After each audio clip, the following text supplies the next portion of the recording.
இந்த மெண்டல், இந்த லூசு, இந்த பைத்தியம், இந்த கிறுக்கு, இந்த கேன கபோதி, இந்த கபோதிக்கு ஒரு முறை அவர் சொன்னோன்னு புரிஞ்சுட்டாரு ரஜினிகாந்தா அப்படின்னாரு.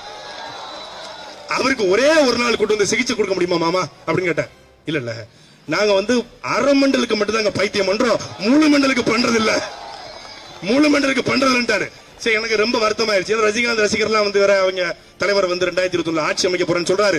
ஏன்னா மெண்டலுக்கு ஓட்டு போட்ட கூடாதுங்கிற ஒரு நல்ல எண்ணத்துல கீழ்பாக்கத்துக்கு போன் பண்ணேன். நீ மயிலவாடா புரிஞ்சிட்டு இருக்கிற, நீ எங்க இருக்கிற, எங்க இருக்கிற, எங்க போயிருக்க நீ? ஹைதராபாத்ல சினிமா ஷூட்டிங் போயிட்டான், சினிமா ஷூட்டிங் போயிட்டான். அவனுக்கு ஒரு ஊருக்கு 4 ரசிகர் இருப்பான். அவன் மெண்டல்னா இவன் முழு மெண்டலு, முழு மெண்டலு.